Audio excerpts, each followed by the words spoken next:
Are you looking for a super sleek and adventurous camera backpack? Today, I'm talking about the latest bag from Peak Design, the 25-liter outdoor backpack. I've been doing a series of backpack reviews on the channel, and over the years, I've looked at a lot of camera bags. I really love the 25-liter version of this backpack because it's small and lightweight, yet feature-rich.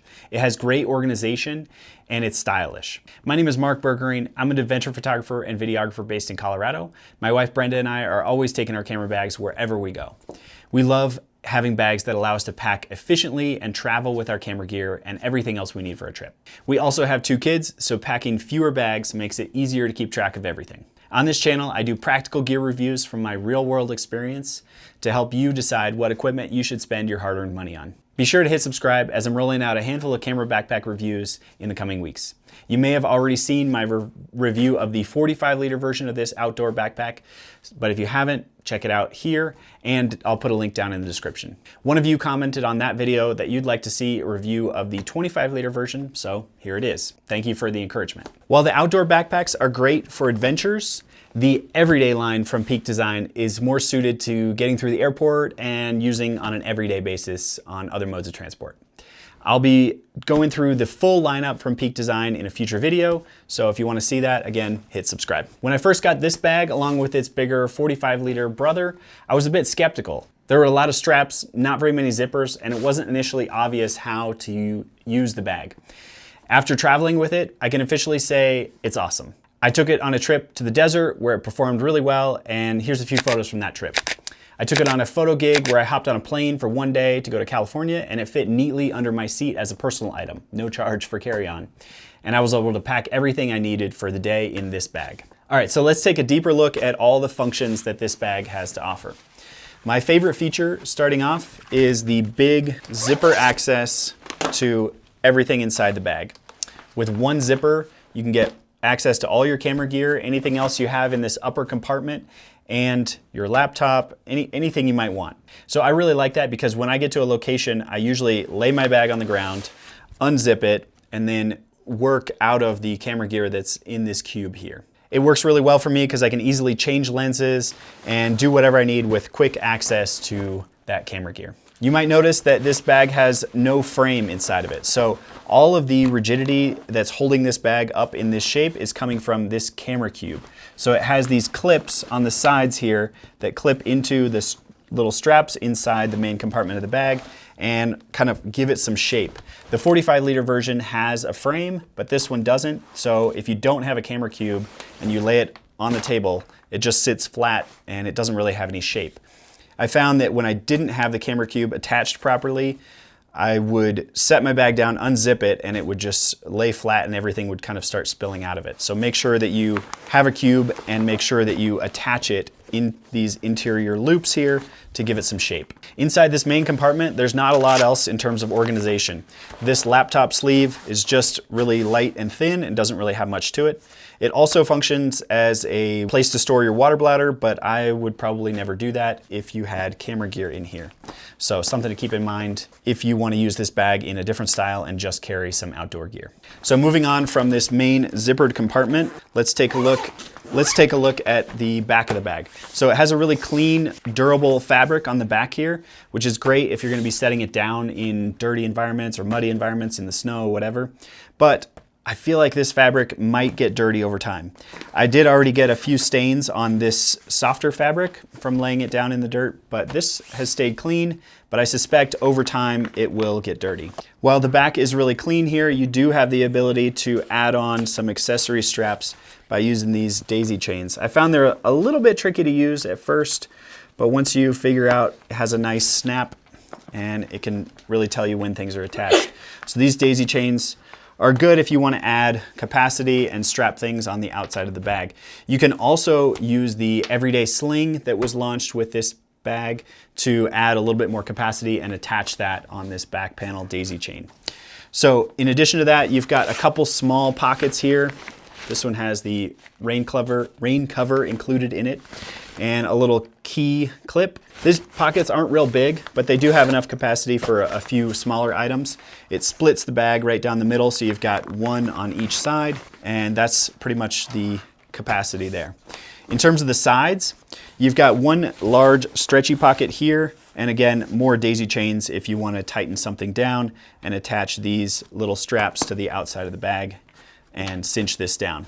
I found these were really nice for water bottles, and I did stick my tripod in there, but they don't have a ton of capacity, so it's more like just a few accessories, stuffing a little jacket in there and keeping things organized. On the top of the bag, this is where I was initially confused. I didn't understand how this worked, but you pull up on this tab and pull out, and you've got access to a large pocket here, and then the roll top, which gets into the top of the camera cube, and a little bit of capacity there. So not a ton of expansion in the roll top, but it does expand a little bit if you've got some extra items.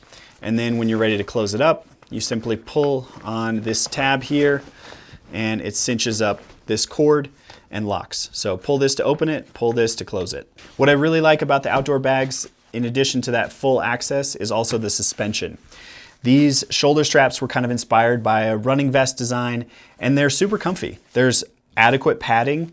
I really like the stretch pocket, which works really well for sliding a phone in, even a larger phone. This one has a wallet included, but it just sits really nice inside that chest strap pocket. On the other side, you'll see my Peak Design capture clip, which I really like how this mounts. There's like an internal layer of fabric here on top of the shoulder strap to mount your capture clip to, and that way when you're carrying this, it doesn't poke into your shoulder. It's sitting on top, which I really liked, because on my other bags, it squeezes, it mounts to the whole camera strap here, and then it kind of pokes the metal part into your chest.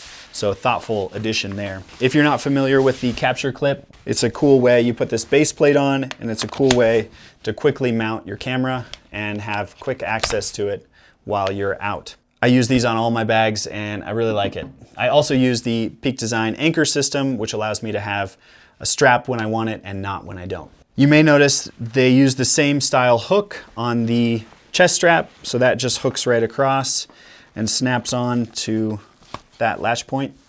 There's two of these that come with the bag. I took one off because I felt one chest strap was adequate, but if you like to have at different heights or two different straps to make the bag a little bit more secure, that's an option. In addition, you can also get a waist belt for this bag.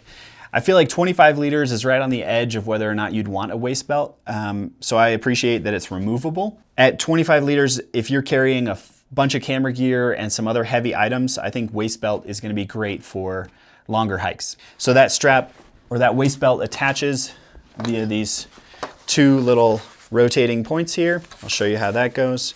But you peel up this strap, reach in, and then it snaps into place with a little click. So I'll show you on this side. Reach in, hook it, and pull, and it snaps in with a nice click.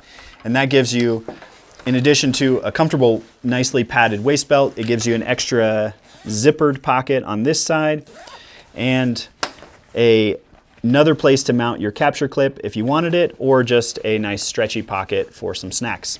Now you'll notice the waist belt buckle here. It's a little different than your typical backpack buckle.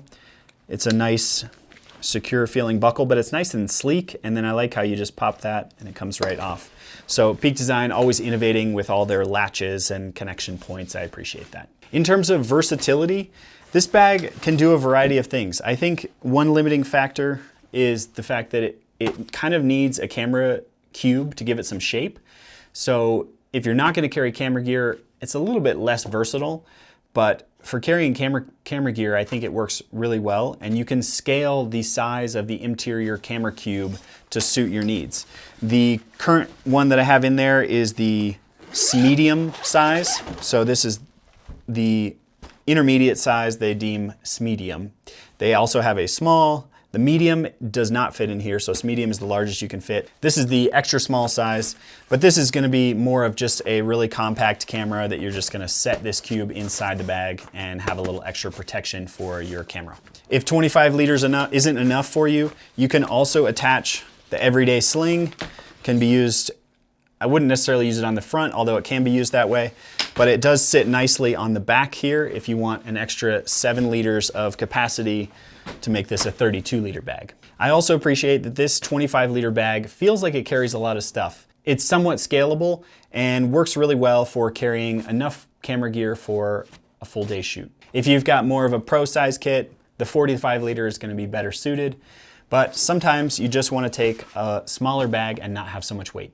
As I mentioned before, this bag fits nicely under the seat of an airplane, so that's a great option for travelers and people that, in addition to taking their bag outdoors, want to take it on an airplane. The design and build quality of this bag feels top-notch, nothing less than I would expect from Peak Design. However, when it comes to value, this bag is pricey at $250 plus around $50 to $70 for the internal camera cube. You're looking at $300 to $320. So with that price point, you're expecting a high quality bag, and I think this bag delivers. All the fabric feels really nice. It's durable on the exterior, it's flexible where you need it, and it's comfortable and has padding where you would want it. It's also quite stylish. I was immediately attracted to the white color. It's kind of fun and different. All my other camera bags are dark colors, which maybe that's good for when they get dirty, but I liked the appeal and style that Peak Design was presenting. It also comes with a lifetime warranty, which is a pretty cool feature if you're gonna keep it for a while. Anything breaks, Peak Design's got your back. While it does feel durable from the grab handles to the fabrics, I do have a slight concern about this main zipper. It feels adequate, but based on the fact that my main camera bag, the Shimoda, has a much bigger zipper for the main compartment, I would be a little bit concerned about this. We'll see as time tells how this bag holds up, but that was my one concern, was that this main zipper compartment, which is, if that fails, this whole bag is gonna fall apart.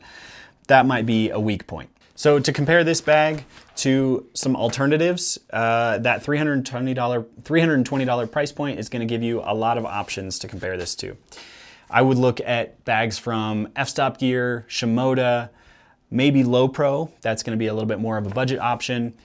There's also a bag I liked recently was the Wander Provoke.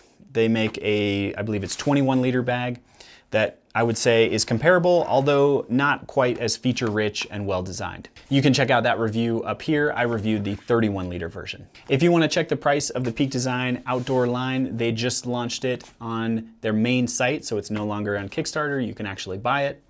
Head down to the link in the description, and that affiliate link helps me out. Also, if you haven't already, please subscribe to the channel.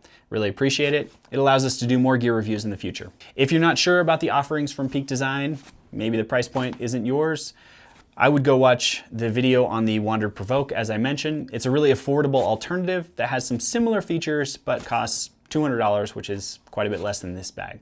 So thanks for watching, and I will see you in that video.